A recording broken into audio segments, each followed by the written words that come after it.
마이티 크라이 팟캐스트를 듣게 되신 것을 환영합니다. 저의 간절한 바람은 이 팟캐스트를 통해 여러분이 하나님의 말씀 성경에 대해 더욱 깊은 관심을 갖게 되는 것입니다. 방송을 들으시며 직접 스스로 기도하며 성령 하나님의 가르치심을 받고 성경을 연구하고자 하는 마음이 생기게 되시기를 간절히 바랍니다. 방송이 마음에 드셨다면 다른 분들과 나눠주시고 마이티 크라이 유튜브 채널도 방문해 주시면 감사하겠습니다. youtube.mightycry.net입니다. 그럼 이제 방송을 시작합니다. 여러분, 세상이 참 요란하고 분요합니다. 이러한 때에 우리가 꼭 해야만 하는 한 가지 경험이 있습니다. 우리가 매일 해야만 하는 한 가지 경험이 있습니다. 여러분, 예수님께서는 우리가 회개하여 어린아이와 같이 되지 않으면 결단코 천국에 들어가지 못한다 라고 말씀을 하셨죠. 여러분, 저에게 귀여운 조카가 하나 있습니다. 지난 몇 년간 저는 그 아이를 곁에서 지켜보면서 참 많은 생각을 했습니다. 얼마 전에 만으로 그 아이가 5살이 됐기 때문에 이제 한국 나이로는 올해 6살이죠.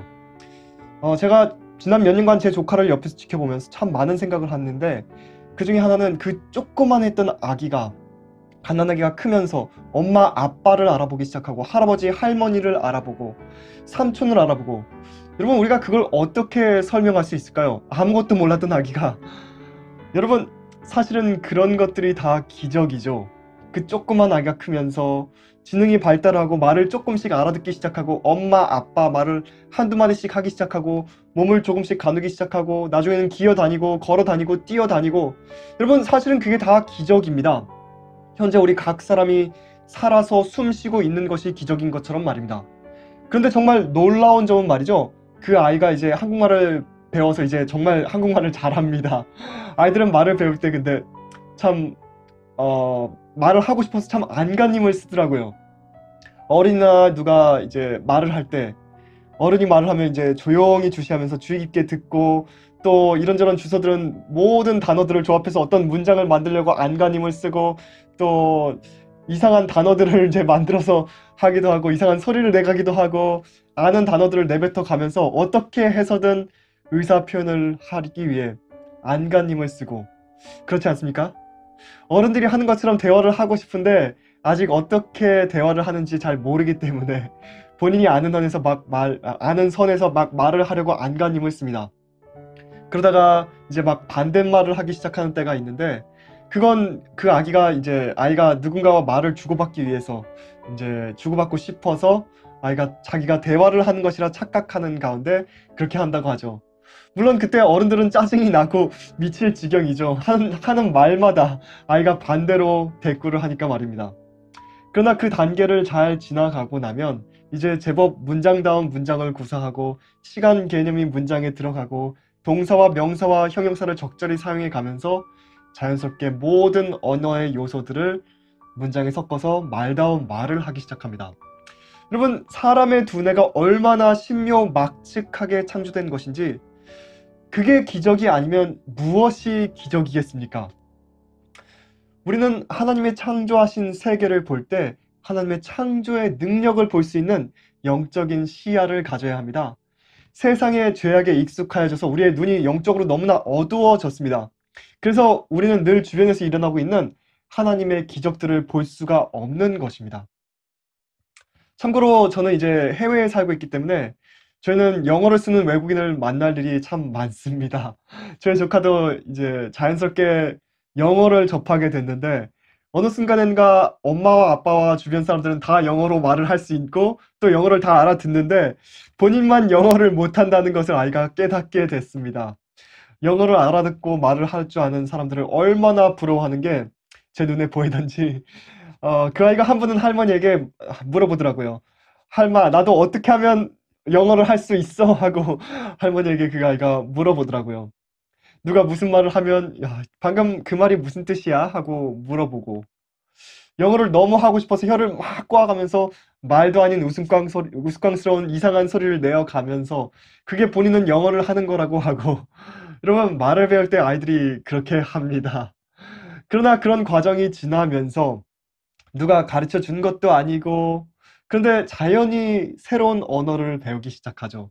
말을 알아듣기 시작하고 말을 한두 마디 표현하기 시작하고 영어로 의사 표현을 할 수 있게 되고 교회에서 어느 날 누가 영어로 아이에게 이제 "아야 너는 좋아하는 찬미가 뭐니?" 물어봤더니 갑자기 순간적으로 알아듣고서 큰 소리로 "Coming again, coming again, Jesus is coming again." 하고서 노래를 불러서 이제 주변에 듣는 어른들을 그 아이가 참 즐겁게 해 주기도 하고 여러분 사실은 이게 다 기적입니다.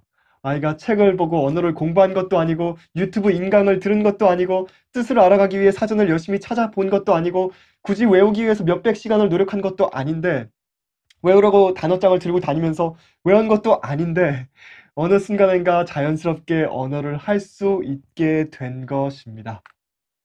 여러분 제가 왜 어린아이처럼 언어를 배우는 이야기를 말씀드리는가 하면 이런 말을 제가 하는 것은 참 어려운 말입니다.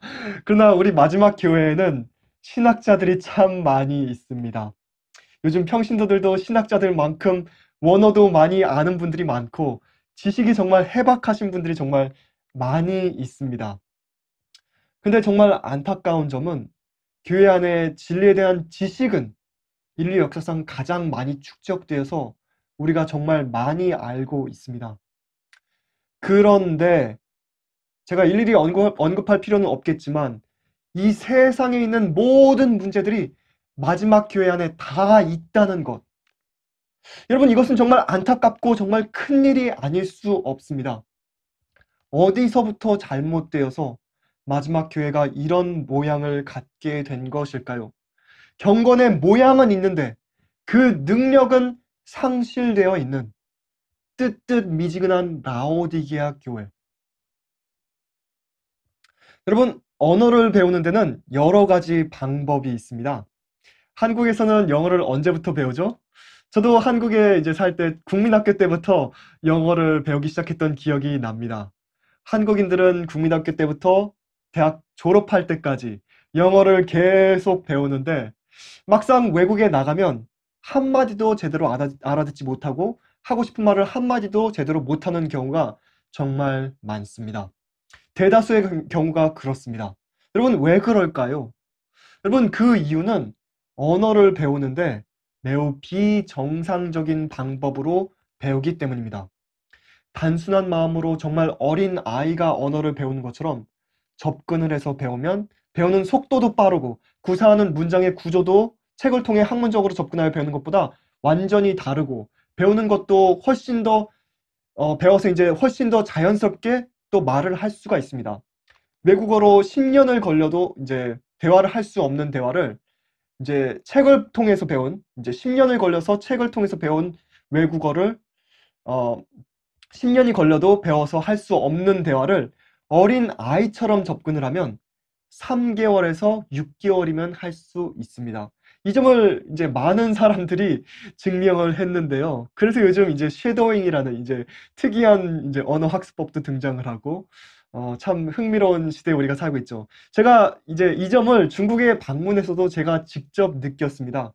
제가 한 달 동안 중국인들 가운데서 중국말만 듣고 또 주로 중국말만 하면서 제가 지내니까 어거지로 이제 제가 단어를 외워가면서 그렇게 하는 것이 아니라 정말 제가 필요해서 찾아보고 찾은 단어를 그 장소에서 즉시로 사용을 하고 또 중국 사람들이 하는 말을 유심히 듣다가 제가 또 따라서 그들이 하는 대로 사용을 해 보고 마치 어린아이가 어른의 말을 유심히 듣다가 따라하는 것처럼 제가 해 보니까 약 한 달 뒤에는 제가 대화 주제만 알면 상대방의 말을 거의 알아듣는 이제 한 60%에서 70% 어떤 경우에는 뭐 80%에서 90% 까지도 알아들을 수가 있어서 제가 '야 정말 신기하다. 사람의 두뇌가 정말 신기하다.' 이게 언어를 배우는 것이 아니라 언어를 흡수하는 습득하는 이게 '사람의 두뇌가 참 신묘막측하다.'라는 것을 제가 느꼈습니다. 근데 여러분 참 희한한 점은 우리가 잘못된 방식으로 언어를 배우기 시작하면 잘못 형성된 습관 때문에 잘못 형성된 생각의 패턴 때문에 정말 노력을 하지 않으면 생각하는 패턴이 바뀌어서 원어민처럼 말하기가 정말 어렵다는 것입니다. 여러분, 그만큼 우리가 무엇을 배울 때 어디서 어떻게 출발하는가, 누구에게 어떻게 배우는가가 정말 중요한 것입니다. 예수님께서는 말씀하셨지 않습니까? 진실로 너에게 이르노니 너희가 돌이켜 어린 아이들과 같이 되지 아니하면 결단코 천국에 들어가지 못하리라. 니고데모는 유대 나라에서 책임 있는 높은 지위를 차지하고 있는 명망이 높은 인물이었다. 그는 고등교육을 받았고 비범한 재능을 가지고 있었으며 사네드린의 회원, 즉 당시 유대 국가의 영예로운 국회의원이었다. 그는 부자요 유식하고 존경받는 사람이었지만 이상하게도 초라한 나사렛 사람에게 마음이 끌렸다. 예수님의 교훈에 큰 감명을 받았고 그는 이 놀라운 진리에 대해 더 많이 배우기를 원하였다. 예수께서 성전을 정결케 하시면서 행사하신 권위는 제사장들과 관원들의 결정적인 증오심을 불러일으켰다. 그들은 그분의 사업에 종지부를 찍기 위하여 집중하였다. 그러나 어떤 이들은 그렇게도 뚜렷이 하나님의 영의 감동을 받아 움직이는 그분을 반대하는 것을 두려워하였다. 그들은 과거 이스라엘의 지도자들의 죄악을 책망하던 선지자들을 죽임으로써 하나님의 견책을 거절한 완고함 때문에 유대 국가가 이방 나라의 종살이를 한 것을 기억하였다. 그들은 제사장들과 관원들이 예수님을 모함하여 그들의 조상의 발자취를 따름으로 그 결과로 나라에 새로운 재앙이 임하게 될 것을 두려워하였다. 니고데모도 이런 생각에서 사내들인 회의 때에 예수님에 대해 취해야 할 조치를 강구하고 있을 때 주의와 자제를 조언했다. 만일 예수께서 진실로 하나님께로부터 권위를 부여받았다면 그분의 경고를 거절하는 것은 위험한 일이 될 것이라고 주장했다. 제사장들은 감히 이 권고를 무시하지 못했으며 한동안은 예수께 대항하는 공공연한 조치를 취하지 않았다. 니고데모는 예수님의 말씀을 들은 이래로 메시아에 관한 예언들을 열심히 연구했다. 연구하면 할수록 이분이 바로 오시기로 되어 있었던 바로 그분임을 더욱 확신하게 되었다. 이스라엘의 많은 사람들과 같이 그도 성전의 모독행위를 보고 크게 애통해했었다. 그는 예수께서 매매하는 자들을 쫓아내실 때 그 광경을 목도하였다. 그는 거룩한 능력의 놀라운 현실을 보았다. 그는 구주께서 가난한 자들을 받아들이시고 병자들을 고치시는 것을 보았다. 그는 그들의 기쁜 표정을 보았으며 그들이 하는 찬송하는 말을 들었다. 그리하여 그는 나사렛 예수님이 하나님께서 보내신 자임을 의심할 수가 없었다. 니고데모가 예수님을 찾아와 말했습니다. 랍비여, 우리가 당신은 하나님께로서 오신 선생인 줄 아나이다. 하나님이 함께 하시지 아니하시면 당신의 행하시는 이 표적을 아무도 행할 수 없음이니이다. 여러분, 니고데모는 와서 이제 예수님을 이제 존경하는 어투로 얘기를 하죠. 하나님께서 함께 하시지 아니하시면 이런 표적을 하실 수 없습니다. 제가 압니다. 라고. 그러나 여러분, 예수님께서는 요한복음 3장 5절에서 6절에서 다음과 같이 답변을 하십니다. 예수께서 대답하시되 진실로 진실로 내게 이르노니 사람이 물과 성령으로 나지 아니하면 하나님 나라에 들어갈 수 없느니라. 육으로 난 것은 육이요 성령으로 난 것은 영이니 내가 내게 거듭나야 하겠다 하는 말을 이상히 여기지 말라. 기이 여기지 말라. 여러분, 우리가 하늘에 갈 수 있는 유일한 방법은 조금 전에 읽은 말씀에 의하면 거듭나는 것입니다. 여러분, 거듭나는 것이 구원입니다. 그런데 대다수의 그리스도인들은 진정한 거듭남이 무엇이며 구원의 경험이 정말 무엇인지 잘 모르고서 신앙생활을 하고 있습니다.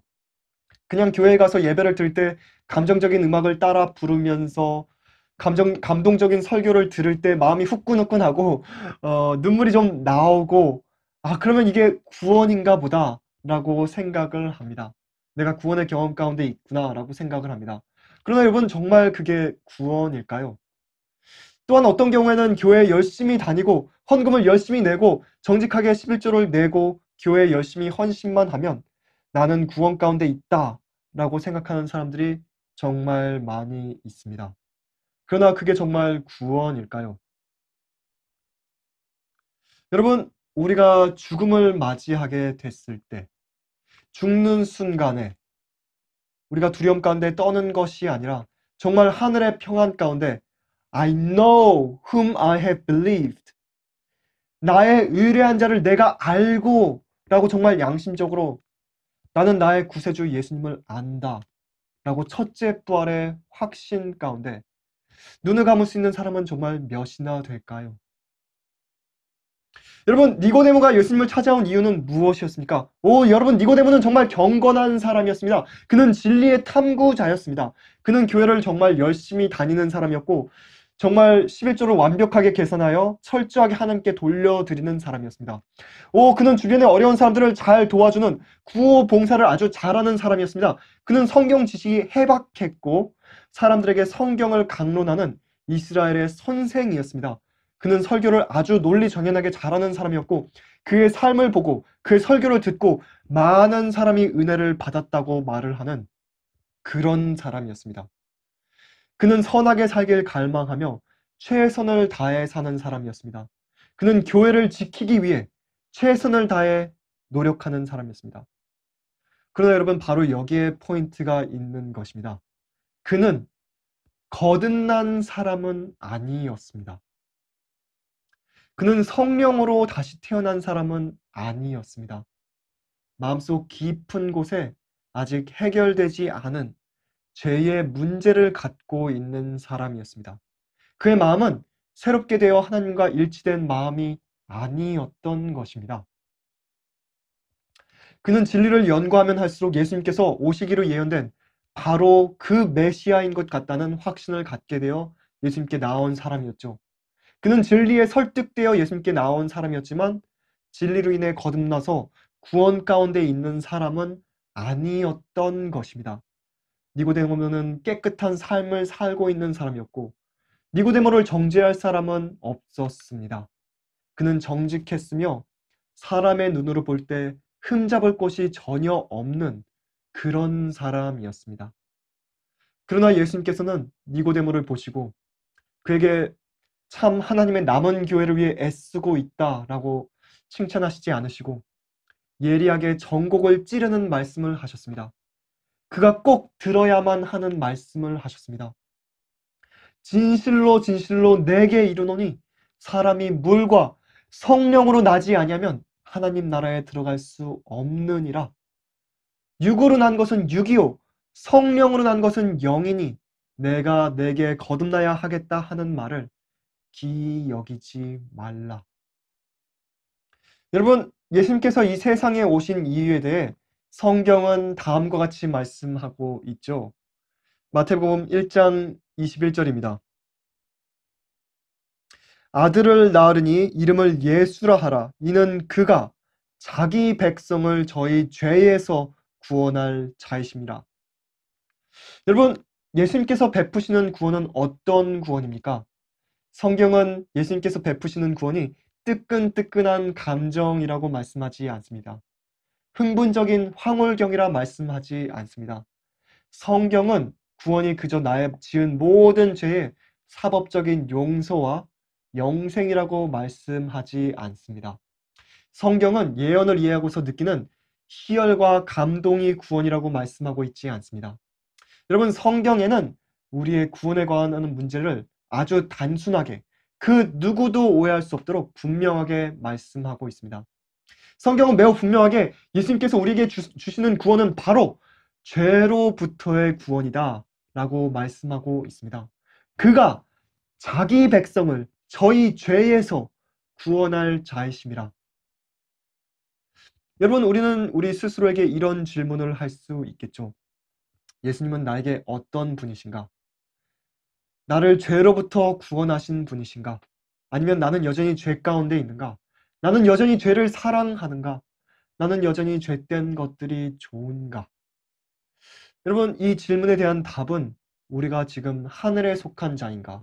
아니면 이 땅에 속한 자인가를 드러낼 것입니다. 요한일서 3장 8절은 이렇게 말씀하고 있습니다. 죄를 짓는 자는 마귀에게 속하나니 마귀는 처음부터 범죄함이라. 하나님의 아들이 나타나신 것은 마귀의 일을 멸하려 하심이니라. 여러분, 너무나 분명하지 않습니까? 예수님께서 오신 이유는 마귀의 일을 멸하려 하심이니라. 여러분, 이것은 저의 말이 아니고 성경의 말씀입니다. 그런데 마귀의 일은 무엇이죠? 이 말씀에 하면 마귀의 일은 죄를 짓는 것이고, 또한 그는 다른 존재들로 하여금 죄를 짓도록 유혹하는 것이죠. 욥기를 보면 그가 와서 욥을 유혹해서 죄를 짓도록 하려고 하지 않습니까? 그런데 성경은 여기서 죄를 짓는 자는 누구에게 속한다고 말씀하고 있습니까? 마귀에게 속하였다라고 말씀하고 있습니다. 여러분, 그렇다면 이제 질문은 우리는 누구에게 속한 자인가? 그리고 더 중요한 질문은 마귀에게 속한 자들은 과연 하늘에 갈 수 있는가? 여러분, 하나님께서 마귀를 하늘에서 내쫓으신 이유는 무엇이었습니까? 그 이유는 그가 범죄해서 죄를 짓는 자가 되었기 때문이지 않습니까? 무한히 선한 하나님의 계명, 모두의 행복을 위해 존재하는 사랑과 자유의 율법을 그가 범하여서 그가 죄된 이기적인 마음을 갖고 다른 무죄한 존재들의 행복을 파괴하는, 우주의 행복을 파괴하는 매우 위험한 존재가 되었기 때문에, 그는 더 이상 하늘에 거하기에 안전한 존재가 아니었기 때문에 하늘에서 쫓겨났던 것입니다. 우리 인간 사회에서도 사회의 안전을 위협하는 범죄자들을 따로 교도소에 분리하는 것처럼 하늘에서도 그랬던 것입니다. 그래서 마귀를 쫓아냈던 것이기 때문에, 그러므로 여러분, 죄를 짓는 자는 절대로 하늘에 갈 수 없습니다. 그럼 이렇게 질문하실 분들도 있죠. 이렇게 항의하실 분들도 있으실 것입니다. 그럼 도대체 누가 하늘에 간단 말입니까? 여러분, 예수님께서는 그에 대한 해답으로 우리가 거듭나야 한다라고 말씀을 하셨습니다. 성경은 우리가 거듭나야만 하늘에 거하기에 합당한 자가 될 수 있고, 우리가 거듭나야만 영생하기에 안전한 존재들이 될 수 있으며, 거듭나야만 생명나무에 나아가 생명과를 따먹고 영생할 수 있는 권리를 소유할 수 있게 된다라고 말씀을 하고 있습니다. 이것은 저의 말이 아니라 성경의 말씀입니다. 그런데 여러분, 성경은 더 나아가서 요한일서 3장 9절에 다음과 같이 말씀하고 있습니다. 하나님께로서 난 자마다 죄를 짓지 아니하나니 하나님의 씨가 그 속에 거하며 저도 범죄치 못하는 것은 하나님께로서 났음이라. 여러분, 이 말씀은 참 부담스러운 말씀이죠. 하나님께로서 난 자마다, 즉 성령으로 다시 거듭나서 태어난 자마다 죄를 어떻게 한다고요? 네, 죄를 짓지 아니하나니, 또한 더 나가서 범죄치 못하는 것은, 그 이유는 그가 하나님께로서 났음이라. 여러분, 이 말씀은 우리의 인간적 경험으로는 참 받아들이기 어려운 말씀이지 않습니까? 사실 이 말씀은 우리 사람이 받아들이기는 불가능한 말씀입니다. 그러나 여러분, 이 말씀은 하나님의 말씀이며 이 말씀에는 하나님의 능력이 있습니다. 사도 바울은 이 복음은 모든 믿는 자에게 구원을 주시는 하나님의 능력이 됨이라고 말씀을 하였습니다. 여러분은 이 말씀을 정말로 하나님의 말씀으로 받으십니까? 이 말씀을 정말로 하나님의 말씀으로 믿으십니까? 정말 모든 믿는 자에게 구원을 주시는 하나님의 능력이 담긴 이 말씀을 믿으십니까? 모든 믿는 자에게 그들의 모든 죄로부터 구원하시는 하나님의 능력. 여러분은 이 능력을 아십니까? 지식적인 동의 말고 정말로 생활 가운데서 그 능력을 매일 체험하고 계십니까? 하나님의 씨가 그의 속에 거하며 저도 범죄치 못하는 것은 하나님께로서 났습니다. Thy word I have hid in mine heart, that I might not sin against thee. 내가 주께 범죄치 아니하려 하여 주의 말씀을 내 마음에 두었나이다. 여러분, 우리를 구원하는 진리는 매우 단순합니다. 전혀 복잡하지 않습니다. 우리는 하나님의 말씀을 단순한 어린아이처럼, 어린아이가 부모를 완전히 신뢰하고 믿는 믿음으로 믿고 따르는 것처럼 우리가 믿어야 합니다. 우리의 과거가 어떠하였던지, 우리의 과거에 어떠한 우리가 실패를 하였던지, 우리는 단순한 믿음을 통해 우리를 죄로부터 구원하시는 하나님의 복음의 능력을 매일 생활 가운데 체험을 해야만 합니다. 왜냐하면 그것이 바로 구원의 경험이기 때문입니다. 여러분, 그리스도인의 삶은 초자연적인 삶입니다. 예수님을 따르는 삶은 기적의 연속입니다. 우리가 잘 알다시피 의롭게 죄를 안 짓고 사는 삶은 우리의 인간적 노력으로 가능한 삶이 절대로 아닙니다. 우리의 타고난 본성은 죄된 본성이며 우리가 타고난 마음은 육신에 속한 마음입니다. 육신에 속한 마음은 절대로 죄된 본성의 승리를 할 수가 없습니다. 그래서 우리는 거듭나기 전에는 하나님께 영광을 돌리는 의로운 삶을 절대로 살 수가 없는 것입니다. 그러나 에스겔 36장 26절에서 27절은 다음과 같이 말씀하고 있습니다. 또 새 영을 너희 속에 두고 새 마음을 너희에게 주되 너희에게서 너희 육신에서 굳은 마음을 제하고 부드러운 마음을 줄 것이며 또 내 신을 너희 속에 두어 너희로 내 율례를 행하게 하리니 너희가 내 규례를 지켜 행할지라. 여러분, 성경은 우리의 노력을 통해서가 아니라 하나님께서 우리에게 새 마음을 주심으로 우리가 하나님의 뜻대로 범죄치 않는 의로운 삶을 살도록 하시겠다고 하나님의 약속을 선포하고 있습니다. 여러분, 이 말씀을 믿으십니까? 여러분, 왜 사람이 죄를 짓는 것을 멈출 수가 없는가? 여러분, 그 이유는 우리가 하나님의 말씀을 있는 그대로 믿지 않아서 그렇습니다. 죄가 좋기 때문에, 버리고 싶지 않기 때문에 하나님의 말씀을 있는 그대로 믿고 싶지 않은 것입니다. 텔레비전에서 죄된 것들을 보고 듣는 게 너무 좋은데, 죄된 것들이 담겨있는 영화를 보는 게 너무 좋은데, 그런 것들을 정죄하는 하나님의 말씀을 어떻게 믿겠습니까? 믿으면 멸망인데 말입니다. 그러나 여러분, 하늘에는 그런 죄된 것들이 없습니다. 우리가 죄인 줄 알면서도 사랑하는 것들, 그런 것들이 하늘에는 없습니다. 그러므로 죄를 사랑하는 자들이 하늘에 가면 하늘이 바로 영원한 지옥으로 변하게 되는 것입니다. 그들에겐 영원한 지옥이 되는 것이죠. 왜냐하면 그들이 사랑하는 것들이 없기 때문에. 그래서 하나님께서는 자비와 사랑에서 악인들을 하늘로 데려가시지 않으시는 것이죠. 여러분, 구원이란 우리의 마음의 변화입니다. 우리가 하나님의 말씀을 있는 그대로 믿을 때 이 세상을 창조하신 하나님의 창조의 능력이 우리의 마음 가운데 하나님의 뜻에 합한 새 마음을 창조하시고 우리가 하나님의 뜻을 즐거워하게 되고 하나님의 뜻대로 의로운 삶을 살아나가게 되는 것입니다. 성령의 능력을 의지하여서 의로운 삶을 살아나가게 되는 것입니다. 시편 40편 8절에서 나의 하나님이여 내가 주의 뜻 행하기를 즐기오니 주의 법이 나의 심중에 있나이다 라는 말씀이 우리의 삶 가운데 실현되는 것입니다.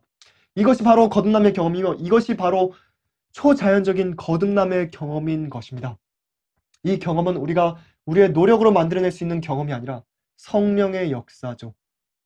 여러분, 그런데 우리가 이 경험을 어떻게 매일 할 수 있을까요? 사도 베드로는 다음과 같이 우리에게 말씀합니다. 너희가 거듭난 것이 썩어질 씨로 된 것이 아니요 썩지 아니할 씨로 된 것이니 하나님의 살아있고 항상 있는 말씀으로 되었느니라. 여러분, 성경은 우리가 매일 새롭게 거듭나는 유일한 방법은 하나님의 살아있고 항상 있는 말씀을 통해서라고 말씀을 하고 있습니다. 썩지 아니하는 씨인 하나님의 살아있고 항상 있는 말씀을 우리 마음 가운데 매일 믿음으로 계속 심는 것, 능력의 심이 큰 것이 하나님께 있고 우리에게 있지 아니함을 주님 앞에 시인하고 자신을 부인하고 자신을 의지하는 것을 멈추고 하나님만을 의지하며 믿음으로 말씀을 읽고 묵상하고 할 때 바로 그때에 우리 마음 가운데 기적이 일어나는 것이고 그 결과로 우리 삶 가운데 변화가 생기는 것입니다. 그때 바로 우리의 생각과 사상과 동기에 변화가 생기는 것입니다.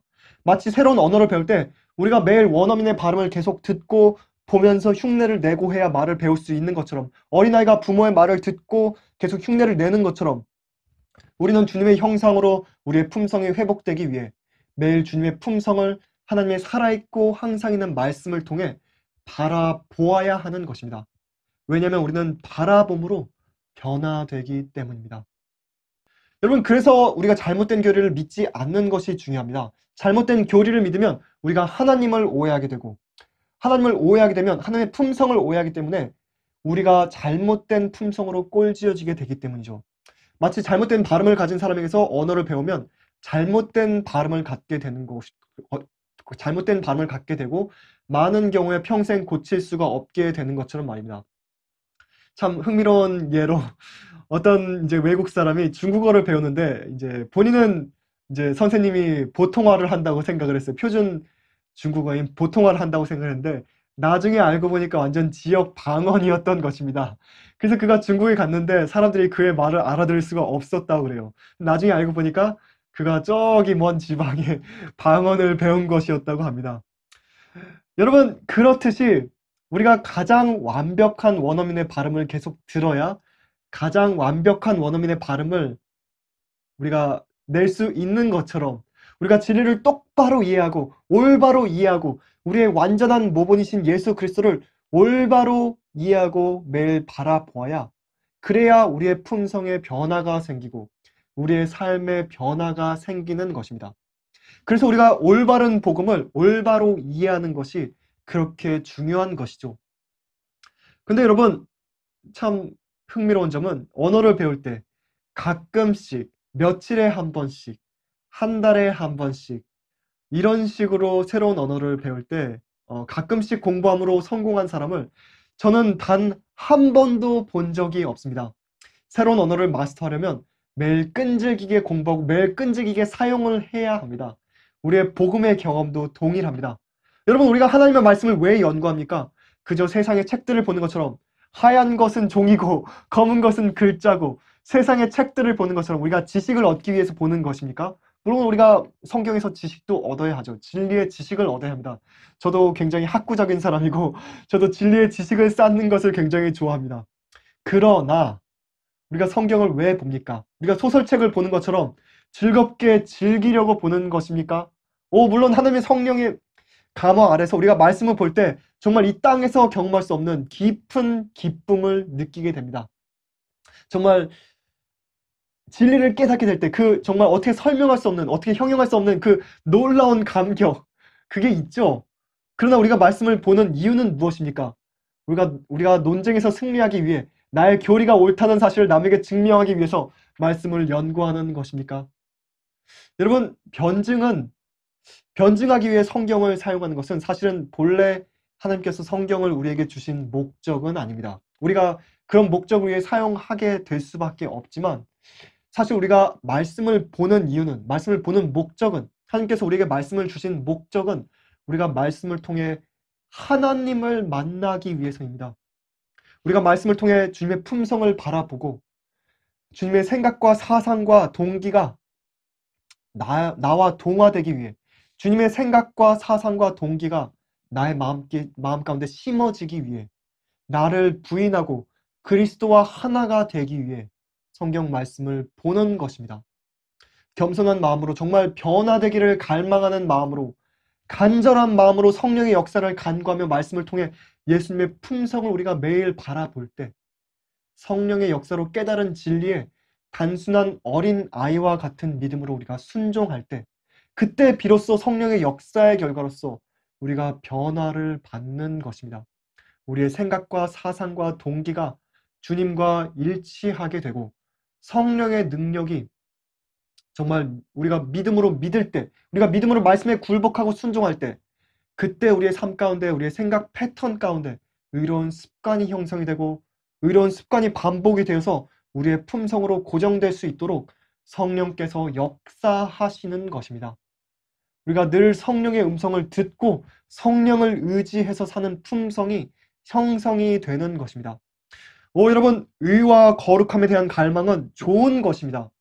그러한 갈망이 마음 가운데 있다는 것은 성령께서 현재 우리의 마음 문을 두드리고 계신다는 증거죠. 그러나 실제로 삶 가운데 의로운 삶을 살 수가 없다면, 우리의 마음 가운데 죄를 미워하고 이 세상에 속한 것들을 미워하고 주님의 뜻만을 기뻐하는 마음이 우리에게 없다면, 이기심이 없는 의로운 동기가 우리에게 없다면, 여러분, 그것은 성령께서 우리 안에 거하시지 않는다는 증거입니다. 그 상태에 우리가 계속 머무른다면 우리의 신앙적 공헌은 아무 의미가 없습니다. 그것은 마치 실생활에서는 실제로 영어로 원어민과 대화할 능력이 없지만, 영어? 나 대학교에서 그게 내 전공이었어 라고 말하는 것과도 같은 것입니다. 그저 아무 쓸모없는 졸업장을 갖고 다니는 것과 다를 게 없는 것입니다. 그와 마찬가지로 수많은 그리스도인들이 그리스도인이라 공언만 하며 평생을 진정한 그리스도인이 되어 의로운 삶을 살 수 있게 되기를 소원만 하다가 멸망으로 들어갔고, 현재도 멸망으로 들어가고 있고, 또한 앞으로도 멸망으로 들어갈 것입니다. 이것은 참 슬픈 현실이 아닐 수 없습니다. 여러분, 이러한 일이 우리에게 일어나서는 안 됩니다. 인간의 판단으로는 니고데모의 생애가 의롭고 존경할 만한 것이었으나 그리스도 앞에 있을 때에 그는 자기의 마음이 심히 부정하고 생애가 거룩하지 못하다는 것을 깨달았다. 심령이 깨우침을 받는 것은 논쟁이나 토론으로 되는 것이 아니다. 우리는 죄 있는 육신의 모양으로 이 땅에 오셔서 십자가에 달리신 구세주를 쳐다보고 살아야 한다. 니고데모는 예수님을 대면한 밤의 교훈을 마음 가운데 깊이 간직하고 돌아간다. 그때로부터 그는 새로운 방법으로 성경을 연구하였으니 곧 이론을 변론하기 위해서가 아니라 생명을 얻기 위하여 연구하였다. 성령의 인도하심에 자신을 복종시켰을 때 그는 하늘나라를 보기 시작하였다. 우리가 한 가지를 아주 분명하게 이해해야 합니다. 그리스도인들이 다 성경책을 읽지 않습니까? 그런데 모두 다 주의 형상으로 회복되는 것은 아니죠. 여러분, 예수님 당시에도 예수님의 옷에 손에 닿은 사람들이 많이 있었습니다. 그러나 나음을 얻은 사람은 12해를 혈류증으로 앓은 여인 단 한 명이었습니다. 여러분, 이 교훈은 우리를 위한 교훈입니다. 이 마지막 시대를 살고 있는 우리를 향한 교훈입니다. 이 세상에서 세상적 방법을 다 시도해봤고 나을 수 있다는 모든 희망을 잃고서 오직 예수님의 옷깃만 만져도 나을 것이란 믿음으로 그녀가 만졌을 때 그 여인이 나았던 것입니다. 여러분, 그와 마찬가지로 우리의 마음 가운데 죄의 병에서 낫고자 하는 간절함이 있어야 합니다. 모든 죄로부터 자유롭게 되고 싶다는 간절함. 하나님께서 모든 죄로부터 나를 낫게 해주실 수 있다는 믿음이 우리에게 있어야 하는 것입니다. 약 10년 전에, 여러분, 제가 어릴 때는 이 죄가 뭔지 잘 몰랐습니다. 죄가 뭔지 이해를 못했죠. 그런데 제가 다 성장을 해서 가정도 이루고 사는데, 그래도 제가 평생 제법 양심적으로 살기 위해 노력을 많이 해왔고 다른 사람들에게 최대한 피해를 안 끼치고 사는 사람으로 살기 위해 노력을 해왔는데, 나름 제 자신이 괜찮은 사람이라고 생각하면서 살아왔는데, 그런데 제 안에 저를 지배하는 무엇인가가 있는 것입니다. 제가 제 마음대로 하고 산다고 생각했는데, 제 자신을 다스리고 살 수 있다고 생각했는데, 내 마음이 아닌 것 같다. 이러고 싶지 않은데 내가 왜 이런 말을 뱉는 것이고, 내가 왜 이런 행동을 해서 내 자신을 불행하게 만들고 나의 주변 사람들을 불행하게 만들고, 정말 제 자신이 싫더라고요. 정말 그런 자신으로부터 자유로워지고 싶다. 그런 생각이 저의 마음 가운데 정말 간절했습니다. 정말 오라 나는 곤고한 사람이로다. 이 사망의 몸에서 누가 나를 건져내랴. 라는 사도 바울의 호소처럼 제 자신이 너무나 악하게 느껴지는데, 이 세상에선 제가 이걸 해결할 방법이 없는 것입니다.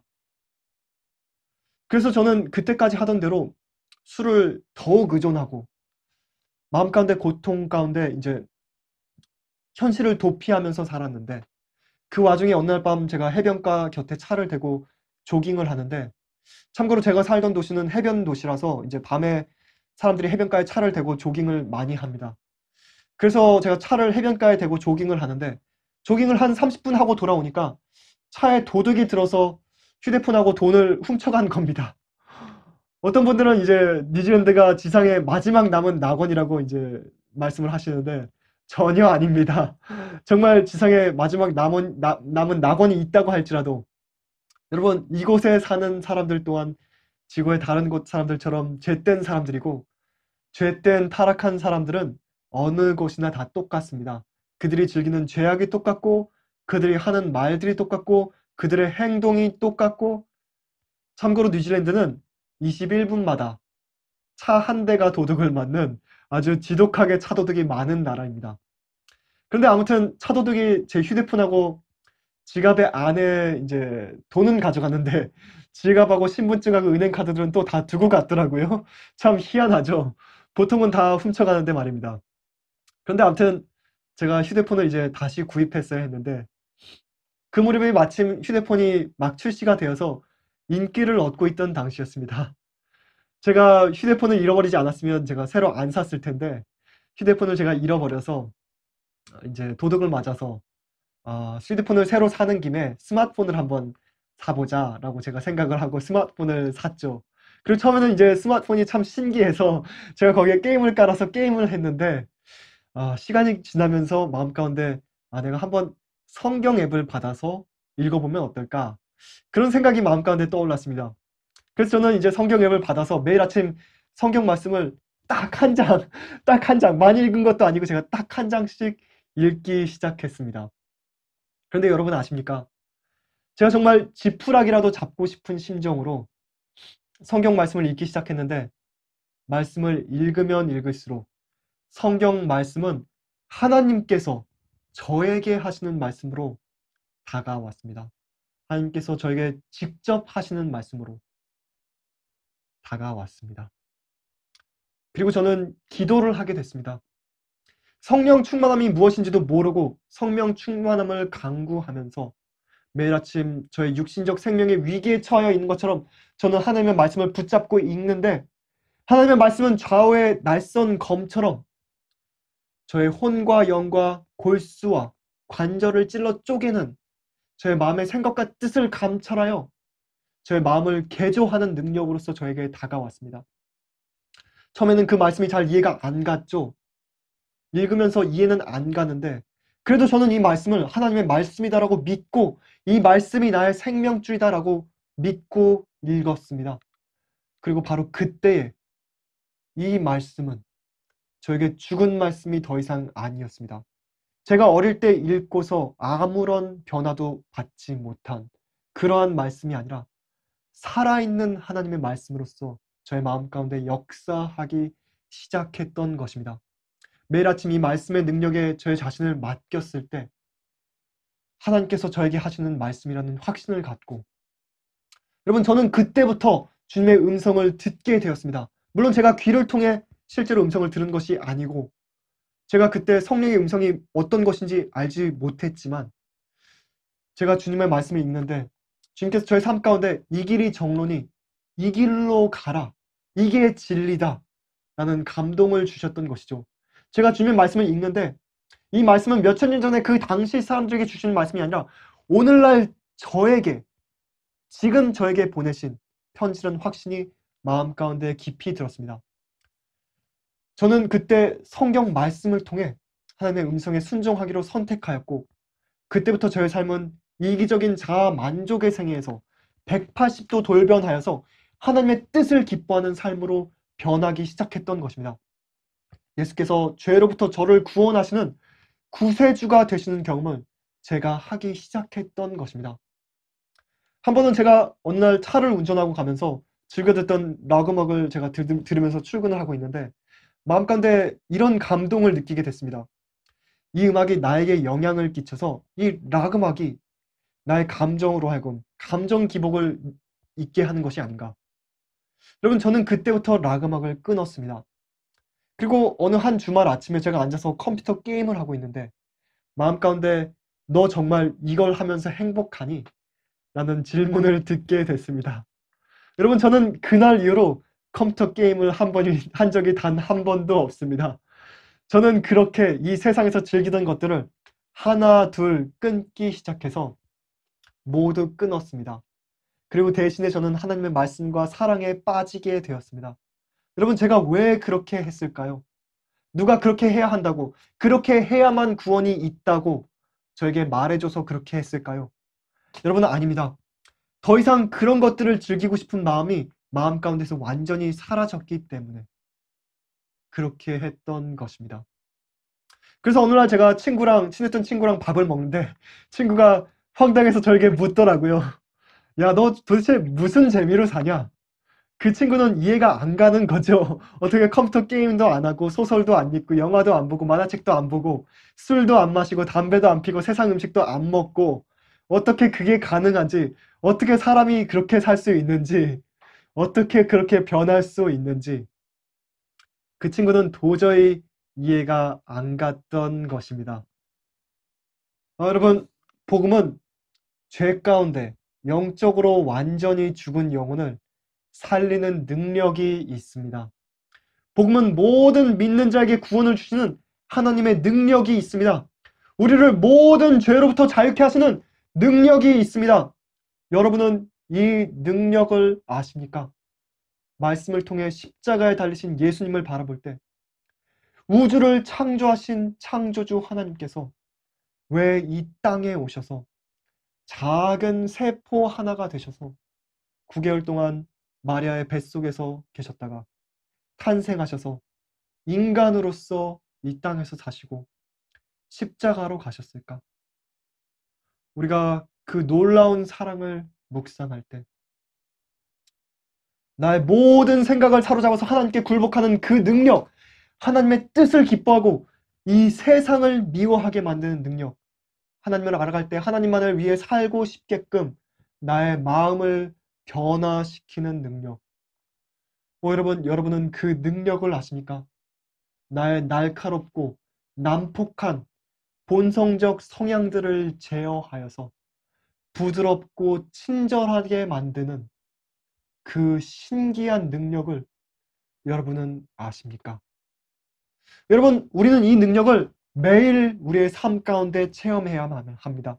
매일 매 순간 이 능력에 우리 자신을 맡기고 우리 자신을 부인하고 우리 자신을 완전히 맡기고 성령 하나님을 마음 가운데 모시고 주님께서 우리의 주인이 되시는 이 경험을 우리는 매일 해야만 합니다. 여러분, 이것이 바로 구원의 경험이기 때문입니다. 십자가에서 비추는 빛은 하나님의 사랑을 드러낸다. 그 사랑은 우리를 하나님께로 이끌어 준다. 만일 우리가 이 이끄심을 저항하지만 않는다면 구주를 십자가에 못 박게 한 죄를 회개하는 가운데 우리는 십자가 밑으로 인도함을 받을 것이다. 그때 믿음으로 말미암아 하나님의 영이 사람의 심령에 새 생명을 지어준다.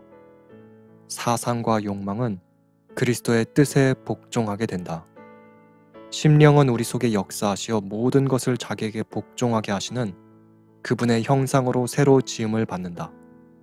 그때 우리는 그리스도와 더불어 나의 하나님이여 내가 주의 뜻 행하기를 즐기나이다 라고 말할 수 있게 된다.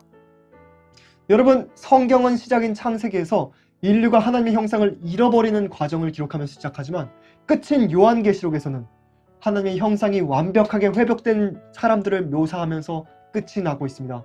복음으로 온전케 된 자들, 죄의 병이 성령의 능력으로 완전히 나은 자들. 계시록 14장 5절의 영어 성경은 다음과 같이 말하고 있죠. In their mouth was found no guile. 그들의 입에서는 그 어떤 괴율도 찾을 수 없고 For they are without fault before the throne of God. 그들은 하나님의 보좌 앞에서 흠이 없는 자들이더라. 여러분, 그들은 복음의 능력이 죄된 인간으로 하여금 영원히 살기에 안전한 자들로 회복시킬 수 있다는 사실을 증명하는 자들입니다. 14만 4천. 그들은 온 우주 앞에 복음의 능력이 사람을 온전케 하여서 영원히 살기에 안전한 자들로 회복할 수 있다는 사실을 증명하는 자들입니다. 여러분, 그 증명하는 과정이 있어야만 죄의 역사가 끝이 날 수 있습니다. 유다서 1장 24절에서 25절은 다음과 같이 말씀하고 있죠. 능히 너희를 보호하사 거침이 없게 하시고 너희로 그 영광 앞에 흠이 없이 즐거움으로 서게 하실 자 곧 우리 구주 홀로 하나이신 하나님께 우리가 주 예수 그리스도로 말미암아 영광과 위엄과 권력과 권세가 만고 전부터 이제와 세세에 있을지어다. 아멘. 그 영광 앞에 흠이 없이 즐거움으로 서게 하실 자. 여러분은 이 말씀을 믿으십니까? 능히 우리를 보호하사 거침이 없게 하시고 우리로 그 영광 앞에 흠이 없이 즐거움으로 서게 하실 자. 이 마지막 시대에 앞으로 하나님의 하늘의 언어를 그리스도의 장성한 분량까지 구사하게 된 자들에게, 예수 그리스도의 품성을 온전히 반사하게 된 자들에게, 하나님의 마지막 백성들에게 마지막 성령의 늦은 비가 내릴 것이고 복음사업은 신속하게 맞춰지게 될 것입니다. 여러분, 이제 곧 그 일이 신속하게 이루어질 것입니다. 그러나 여러분 기억하십시오. 우리는 우리 스스로의 노력으로 절대로 의로운 마음을 만들어낼 수 없습니다. 아무리 오랫동안 신앙생활을 한다고 우리의 품성에 변화가 생기는 것이 아닙니다. 교회를 아무리 열심히 다닌다고, 아무리 교회에서 헌신을 한다고 우리가 변화되는 것이 아닙니다. 오랫동안 복음사업을 해왔다고 우리의 품성에 변화가 생기는 것이 아닙니다. 시간이 해결해 주는 것이 아닙니다. 오직 성령의 역사가 있어야만 이 세상에 속한 것들을 미워하고 하늘에 속한 것들을 좋아하는, 하늘에 속한 것들을 기뻐하고 사랑하는 하늘에 속한 마음이 우리 마음 가운데 심어지게 되는 것입니다. 그러나 그 필요를 느끼지 않는 사람에게는 성령의 역사가 있을 수 없습니다. 간절히 원하지 않는 사람에게는 성령의 역사가 절대로 있을 수 없습니다. 간절한 마음으로 성령께서 역사하실 수 있도록 받은 진리의 빛에 따라 자신을 깨끗게 하지 않는 사람에게는 성령께서 강력하게 역사하실 수 없다는 사실을 우리는 기억해야만 합니다. 매일 우리의 마음 가운데 새롭게 거듭나게 하시는 성령의 은혜가 충만하기를 간절히 기도합니다. 마이티 크라이 팟캐스트를 들어주셔서 감사합니다. 방송이 마음에 드셨다면 다른 분들과 나눠주시고 마이티 크라이 유튜브 채널도 방문해 주시면 감사하겠습니다. youtube.mightycry.net입니다. 좋아요와 구독은 복음이 전파되는 데 큰 도움이 됩니다. 감사합니다.